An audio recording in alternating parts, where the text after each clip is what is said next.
Hello students, this is the third part to the lecture on email. I had already posted the first and the second part in the last 2 weeks and uploaded them on the website of the college and also in the departmental website. I hope you have gone through those lectures, so it will be easier for you to understand the third part, which will also be the concluding part to the lecture on email. So previously we have discussed what is an email and how it is different from the postal service, what are the advantages of email, what are the different types of email, and we have also talked about the structure of email. And finally, in the previous class I mentioned what is CC and BCC, how do they function, and what is an informal email, how to write an informal email, and I illustrated with a few examples. Now today we are going to look at the formal or the official or the business emails. So let's read first. Number 1, a formal email is used when conducting business with a new associate or executive, sending a professional inquiry or corresponding about a job. Number 2, a formal email is also used while writing an application to the principal or the head of an institution. So, who do you write the formal email to? The formal email is usually meant for formal or official purposes. For example, you want to apply for a job, then you write a formal email. For example, you want to send an application for leave, okay, to your principal of the college, then you write a formal email.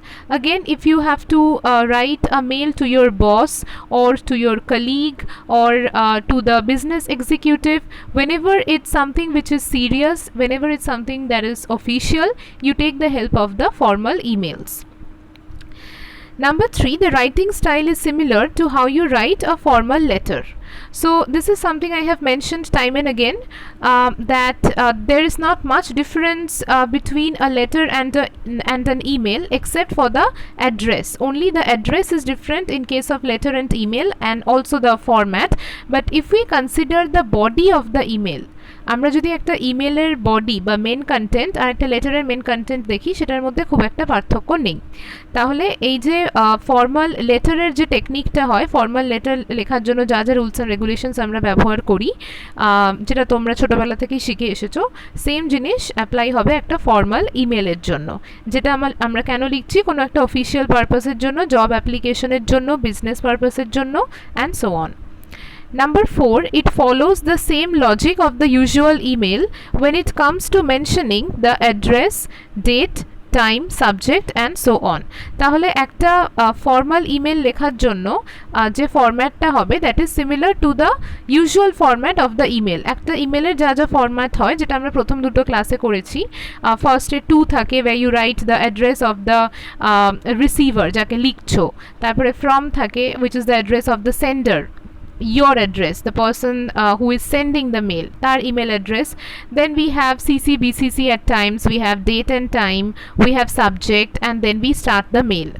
তো এই প্যাটার্নটা কিন্তু informal formal দুটো লেটারের ক্ষেত্রেই সমান, শুধু informal লেটারে আমরা CC বিসিসিটা খুব একটা ইউজ করি না, যেটা আমরা ফর্মাল লেটারে বেশি ইউজ করি বা ফর্মাল ইমেলে বেশি ইউজ করি। Number 5, uses formal openings like respected sir or madam, revered ma'am, dear John, etc. তাহলে ফর্মাল লেটারের ক্ষেত্রে ওপেনিংটাও ফর্মাল হবে। আমরা ইনফর্মালে ডিয়ার লিখতাম, ডিয়ারটা দুটোতেই ইউজ করা হয়, ফর্মাল মেলেও ইউজ করা হয়, আবার ইনফর্মালেও ইউজ করা হয়। ফর্মালের ক্ষেত্রে আর কি ইউজ করা হয়, রেসপেক্টেড স্যার ওর ম্যাডাম, রেভার্ড স্যার ওর ম্যাডাম, বা আমরা হাই লিখতে পারি, হ্যালো লিখতে পারি, গ্রিটিংস লিখতে পারি, এরকম আরও অনেক কিছু ইউজ করা হয়। তারপরে number 6, the language is more disciplined, precise and to the point. যে ল্যাঙ্গুয়েজে আমরা মেলটা ফ্রেম করব সেটা অনেক বেশি ডিসিপ্লিনড হবে, মানে অনেক বেশি রুলস অ্যান্ড রেগুলেশনস দিয়ে সীমাবদ্ধ, it is limited, and also it has to be very short, precise and to the point. তুমি যখন একটা ফর্মাল মেল লিখছো, সেখানে তুমি পাতার পর পাতা ডেসক্রিপটিভ জিনিসপত্র লিখে যেতে পারবে না, শুধু যেটা মূল বক্তব্য সেটাকে ছোট করে সিম্পল ল্যাঙ্গুয়েজে লিখতে হবে। So you are not supposed to use the ornamental language, trying to decorate it with sweet sounding words, and also you cannot go on writing pages after pages. You have to keep it short and precise and to the point. Number 7, the ending is more formal and extremely courteous. You end with sincerely yours, sincerely yours faithfully, thanking you, best regards, etc. তাহলে এন্ডিংটাও কি হবে, অনেক বেশি formal হবে and it will be full of courtesy. যেরকম আমরা কি দিয়ে শেষ করি, sincerely yours faithfully, thanking you, best regards, শুধু বেস্ট, এটসেট্রা। যেটা আমরা ইনফর্মাল মেলের ক্ষেত্রে দেখেছিলাম যে আমরা লাভিংলি দিয়ে শেষ করছি বা ওয়ার্ম হাগস দিয়ে শেষ করছি, এরকম অন্যান্য জিনিস যেগুলো আরও বেশি ইনফর্মাল বা আরও বেশি কোডিয়াল অ্যান্ড ফ্রেন্ডলি, সেইগুলো দিয়ে শেষ করছি ইনফর্মাল। কিন্তু ফর্মাল লেটারের ক্ষেত্রে আমরা দেখব যে সিনসিয়ারলি yours faithfully, যেগুলো একটু বেশি অফিসিয়াল টার্মস, সেই দিয়ে আমরা মেলটা শেষ করছি। তাহলে আমরা এই ফার্স্ট স্লাইডটা থেকে আজকে কি জানলাম, যে ফর্মাল বা অফিসিয়াল বা বিজনেস লেটার শুধুমাত্র কাজের জন্য লেখা হয়, যখন কোনো গুরুত্বপূর্ণ কাজের জন্য আমাদের কমিউনিকেট করতে হয় অন্য একজনের সাথে। সেটা হতে পারে কলেজের প্রিন্সিপাল বা স্কুলের হেডমিস্ট্রেস, সেটা হতে পারে কোনো নিউজ পেপারের এডিটর, বা তুমি কোনো পুলিশ স্টেশনে মেল পাঠাচ্ছ, বা কোনো অফিসে মেল পাঠাচ্ছ, কোনো কর্পোরেট সেক্টরে মেল পাঠাচ্ছ, কোনো বিজনেসম্যানকে মেল পাঠাচ্ছ, তোমার কলিগকে মেল পাঠাচ্ছ, whatever it might be. Okay, so whenever you are trying to exchange something which is more serious, which requires more attention than the usual everyday deeds, that time you take the help of email. Okay, and আর কি বললাম যে এটার যে স্ট্রাকচারটা, that is similar to the structure of the usual mail, যেখানে to, from, date, subject, etcetera etcetera লেখা থাকছে। এবং এখানে যেটা only difference, that is you add CC and BCC, which you do not add to the informal letter always, and also you use a kind of language that is more refined, that is more precise and to the point. Instead of beating around the bush, you use a kind of language that is precise. Okay, and I have also given you how to begin the letter. You write dear, you write respected sir, revered sir, hi, hello, greetings, and you end with these phrases like sincerely yours faithfully, thanking you, best regards, etc. Okay, now let us try to look at the different samples or the examples of formal emails. The first one is, if you look at the heading, a formal email to the team of an office introducing the new member. So in an office a new member has joined, একটা অফিসে নতুন একজন member join করেছেন, তাকে welcome করার জন্য ওই টিমের যিনি হেড, তিনি বাকি টিম মেম্বার্সদের একটা মেল পাঠাচ্ছেন। তাহলে এখানে 2তে লেখা আছে, দেখো, aparna@gmail.com, rahul_sen@yahoo.co.in, arunima123@gmail.com। তাহলে কাকে কাকে মেলটা পাঠানো হচ্ছে? aparnaকে, রাহুলকে অ্যান্ড arunimaকে। এরা হচ্ছে টিম মেম্বার্স। কে পাঠাচ্ছে? dilip_roy74@gmail.com. So Dilip is the head of the team who is writing the mail to all these 3 people, Aparna, Rahul and Arunima. এবার বিসিসিতে এখানে একজনকে রাখা হয়েছে executive_head@gmail.com। এক্সিকিউটিভ হেড হচ্ছে ওনাদের বস। আমি আগের দিন বলেছিলাম যে বিসিসিতে যাকে রাখা হবে তিনি সবাইকে দেখতে পাবেন, কিন্তু তাকে কেউ দেখতে পাবে না। It's called blind carbon copy, and because it is blind, the person who is present in BCC will be able to see everyone, but nobody can see him or her. তো এখানে যে এক্সিকিউটিভ হেড, তিনি দেখতে পাচ্ছেন যে দিলীপ রয় অপর্ণাকে, রাহুলকে আর অরুণিমাকে এই মেলটা করেছেন, কিন্তু অপর্ণা, রাহুল অ্যান্ড অরুণিমা কিন্তু দেখতে পাচ্ছেন না যে এই মেলটা এক্সিকিউটিভ হেডের সাথেও শেয়ার করা হয়েছে। Okay, then you write date and time in this particular format, September 14, 2020, time 12 p.m. Subject, meet the new customer support representative. And then you started with dear team. এখানে dear team বলছে কেন? কারণ এখানে কোনো একজনকে লিখছে না, 3 জন মেম্বারকে লিখছে, তো একসাথে তাদেরকে dear team বলা হয়েছে, কারণ এই একটা মেলই সবার কাছে যাবে। I am pleased to introduce you to Ranjan Sharma, who is starting today as a customer support representative. He will be providing technical support and assistance to our users, making sure they enjoy the best experience with our products.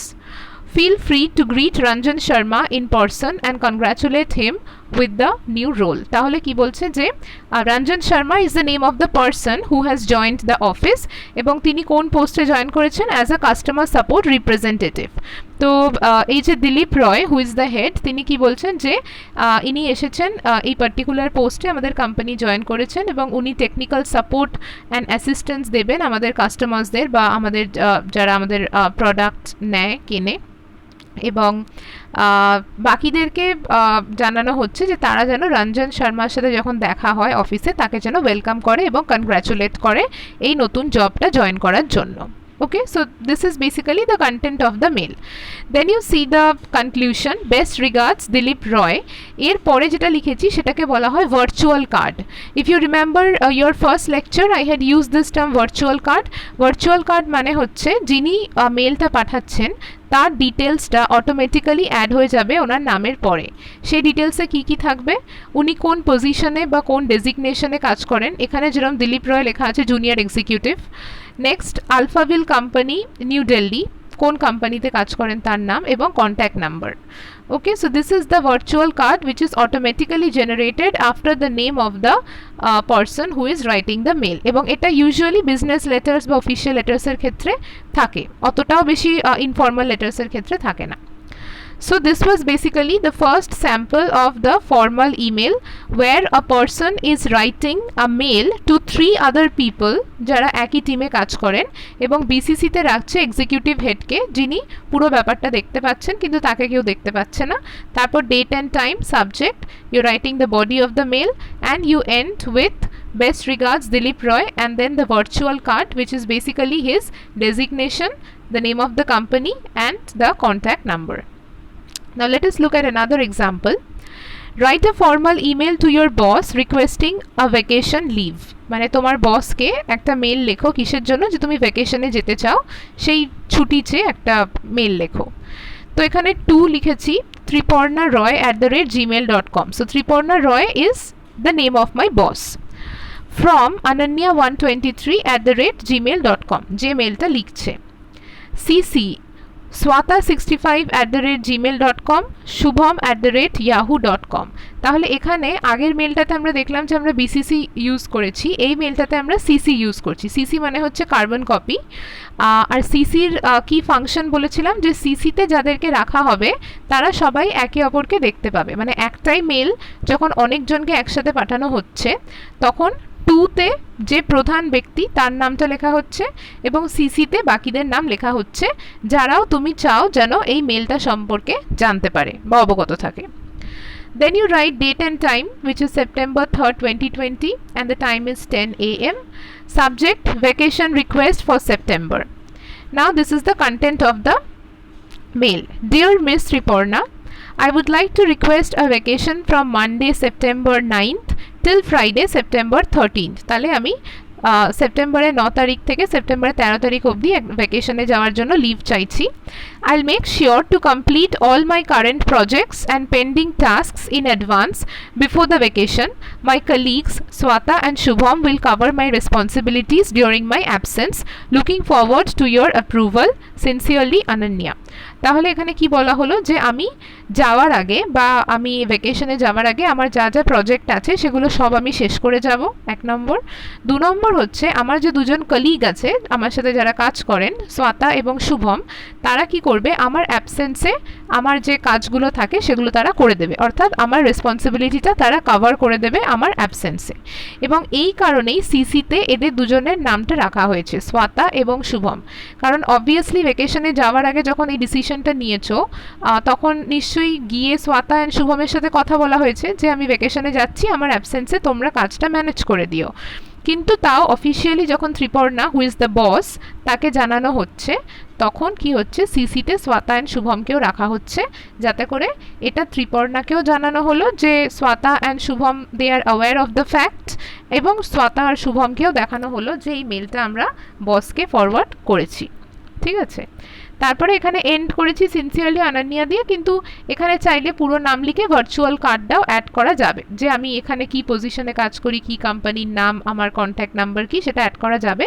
কিন্তু এটা যেহেতু আমি আগের মেলে দেখিয়ে দিলাম এই যে দিলীপ রয় জুনিয়র এক্সিকিউটিভ এটসেট্রা এটসেট্রা, সেই জন্য আমি এটা এখানে আর লিখিনি, কিন্তু এটা চাইলে যে কেউ লিখতে পারে। ঠিক আছে, তাহলে আমরা আগেরটাতে বিসিসির ফাংশন দেখলাম, এটাতে আমরা সিসির ফাংশন দেখলাম। Now let us look at the third formal email sample. A formal email to Amazon complaining against the quality of headphone. Amazon থেকে একটা হেডফোন কিনেছো এবং সেই হেডফোনটা ফল্টি বেরিয়েছে, কিছু ভুলভ্রান্তি আছে, তো সেইটার কমপ্লেন জানিয়ে অ্যামাজনকে চিঠি লিখছো বা মেল পাঠাচ্ছ। 2তে লেখা আছে অ্যামাজন helpline@gmail.com। এখানে কোনো মানুষের নাম লেখা নেই কেন? কারণ এটা অ্যামাজন কোম্পানিকে পাঠানো হচ্ছে। এবার যে পড়বে সেটা তোমার জানার কথা নয় যে ওখানে কাস্টমার কেয়ার সার্ভিসে তখন কে আছে, তাই অ্যামাজনকেই ডিরেক্ট করে মেলটা লেখা হচ্ছে amazon helpline@gmail.com from ananya123@gmail.com। এরপরে date and time September 9, 2020 3 PM। Subject হচ্ছে complaining regarding the quality of the headphones. Hi there. I purchased the Samsung headphones at Amazon on Monday, August 11. Later, I discovered that the left headphone wasn't working. Unfortunately, the staff refused to replace the headphones or return my money, although I provided the receipt. I am deeply disappointed about the quality of the product and the disrespectful treatment I received in your store. I hope to have this issue resolved and get my money back. Otherwise, I'll have to take further actions. Best, Ananya. তাহলে এখানে কি বলছে যে আমি আপনার Amazon থেকে Samsung এর headphone কিনেছিলাম 11 তারিখ, কেনার পর দেখলাম যে একটা ইয়ারফোন কাজ করছে না। ওটা যখন আমি ফেরত দিতে চাইলাম, যে সেলস পারসন সে কী করলো, ফেরত নিল না আর এবং আমাকে টাকাটাও রিফান্ড করলো না। তো আমি প্রচণ্ড ডিসঅ্যাপয়েন্টেড তার এই বিহেভিয়ারে এবং আপনাদের একটা রেপিউটেড কোম্পানি তার এরকম আচরণে। সেই জন্য আমি আবারও এই কমপ্লেনটা জানাচ্ছি যে ইদার রিটার্ন মাই মানি, আমার টাকা ফেরত দিয়ে দিন, নাহলে আমাকে অন্য কোনো অ্যাকশন নিতে হবে। দিয়ে লাস্টে আবার best Ananya. Again you can add the virtual card if you want to. So এখানে আমি কোনো সিসি বিসিসি রাখিনি, কারণ এটা ডিরেক্টলি অ্যামাজনকেই মেল করা হচ্ছে এবং তারা নিজেদের মধ্যে দেখে নিজেরা ডিসিশন নেবে। So I have not added any CC or BCC to this mail. Now finally we have this last sample. Write a formal email to the head of the website showing interest in collaboration. একটা particular website আছে ধরো, সেখানে তুমি কোলাবোরেশনে কাজ করতে চাও কোনো একটা প্রজেক্টে, সেই ইচ্ছেটা জানিয়ে ওই ওয়েবসাইটের যে হেড তাকে একটা মেল লিখতে হবে। এখানে 2তে লিখলাম ওয়েবসাইট head@gmail.com, মানে ওয়েবসাইটের যে হেড তাকে অ্যাড্রেস করে লিখছি, তিনি হচ্ছেন মূল receiver, the main receiver or the primary receiver. From ananya123@gmail.com। এবারে দেখো এখানে সিসি বিসিসি দুটোই অ্যাড করা হয়েছে। সিসিতে কে আছে? প্রজেক্ট head@gmail.com এবং প্রজেক্ট coordinator@gmail.com। তাহলে সিসিতে যাদেরকে রাখা হয়েছে প্রজেক্ট হেড এবং প্রজেক্ট কোঅর্ডিনেটর, তারাও এই মেলটা দেখতে পাবে। আর কে দেখতে পাচ্ছে? ওয়েবসাইট হেড তো দেখতে পাচ্ছেই, এছাড়াও সিসিতে যারা আছে প্রজেক্ট হেড এবং প্রজেক্ট কোঅর্ডিনেটর, তারাও এই মেলটা দেখতে পাচ্ছেন। বিসিসিতে লেখা আছে চিফ executive@gmail.com। এবার এদের মধ্যে যে মানে যিনি বস ওয়েবসাইট হেড তার ওপরে যিনি আছেন অর্থাৎ চিফ এক্সিকিউটিভ দ্য সিইও, তাকে রাখা হয়েছে। তাহলে এখান থেকে আমরা কি বুঝবো? চিফ এক্সিকিউটিভ তিনি সবাইকে দেখতে পাচ্ছেন, ওয়েবসাইট হেডকে দেখতে পাচ্ছেন, আনান্যাকে দেখতে পাচ্ছেন, প্রজেক্ট হেডকে দেখতে পাচ্ছেন, প্রজেক্ট কোঅর্ডিনেটরকে দেখতে পাচ্ছেন এবং এই পুরো মেলটা দেখতে পাচ্ছেন। কিন্তু বাকি অর্থাৎ প্রজেক্ট হেড বা প্রজেক্ট কোঅর্ডিনেটর বা ওয়েবসাইট হেড, এনারা কিন্তু বিসিসিতে যিনি আছেন অর্থাৎ চিফ এক্সিকিউটিভকে দেখতে পাচ্ছেন না, যে ওনার সাথেও এটা শেয়ার করা হয়েছে সেটা they have no idea. Okay, so this is one of the mails where I have used the example of both CC and BCC. এরপরে যেরকম আছে তাই date and time September 5, 2020 8 PM। Subject হচ্ছে ইন্টারেস্টেড ইন কোলাবোরেশন। এবার the body of the mail. Hi John, following up on my previous email about the collaboration with your website. Following up মানে হচ্ছে আগে এনাদের সাথে কোনো করেসপন্ডেন্স হয়েছিল বা কথাবার্তা হয়েছিল এই পার্টিকুলার প্রজেক্টটা নিয়ে, এবং সে আবার সেটা নিয়ে এখন কথা বলতে এসেছে। যেরকম যখন ডাক্তারখানায় যাওয়া হয় ফার্স্ট চেক আপের জন্য, তখন ডাক্তার চেক আপ করে প্রেসক্রিপশনে লিখে দেন follow up after a month, তার মানে 1 মাস পর আবার এসে চেক আপ করাতে হবে।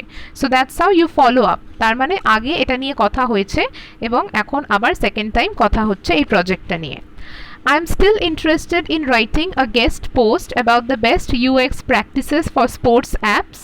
With 10 years of experience in the mobile industry, I have a lot of insights to share with your audience. Please let me know if you are interested in collaboration. Best Ananya. তাহলে কি বলছে যে আমি এখনো interested আপনাদের সাথে এই প্রজেক্টটা করার জন্য, এই স্পোর্টস অ্যাপে কন্টেন্ট রাইটিং করার জন্য। আমার 10 বছরের এক্সপিরিয়েন্স আছে এবং আমি আশা করছি যে আমি অডিয়েন্সের সাথে ভালো করে ইন্টারঅ্যাক্ট করতে পারবো। তো সেইটা জানিয়ে লিখেছে যে আপনি আমাকে কাইন্ডলি জানাবেন যে আপনিও এই কোলাবোরেশনটা করতে ইন্টারেস্টেড কিনা, মানে আমরা একসাথে প্রজেক্টটাতে কাজ করতে পারবো কিনা। এবং পরে লেখা হয়েছে বেস্ট আনান্যা, তারপরে আবার চাইলে কিন্তু ভার্চুয়াল কার্ডটা অ্যাড করা যায়। তাহলে এখানে আমরা সিসি বিসিসি দুটোই অ্যাড করেছি, বাকি যা হয় তাই। And finally, these are the topics for your practice at home. You can write emails on these topics and you can show me like whenever you want. You can either send me a picture or you can mail it to me. So let us see what are the topics. A. Write an email to the principal of your college asking leave for 3 days. B. Write an email to the secretary of your office asking him or her to send certain files within a particular deadline. এখানে certain এর পর একটা দা পড়েছে, দাটা হবে না। certain files within a particular deadline মানে তোমার অফিসের যে সেক্রেটারি তাকে একটা মেল পাঠাচ্ছ, কি চেয়ে পাঠাচ্ছ যে তার কাছে কয়েকটা ইম্পর্টেন্ট ফাইলস আছে, সেটা যেন একটা পার্টিকুলার ডেডলাইন বা পার্টিকুলার টাইমের মধ্যে তোমাকে পাঠিয়ে দেয়, সেইটা জানিয়ে তুমি একটা mail পাঠাচ্ছ। C. Write an email to the editor of a journal inquiring about the publication of the new journal where you had contributed an article. তুমি একটা জার্নালে একটা আর্টিকেল পাঠিয়েছো যেটা পাবলিশ হবে যখন জার্নালটা বেরোবে, তো সেই জার্নালটার এখন কি স্টেটাস, মানে কতদূর কাজ এগিয়েছে, কবে পাবলিশ হবে, সেইটা জানতে চেয়ে ওই জার্নালের এডিটরকে একটা মেল লিখবে। D.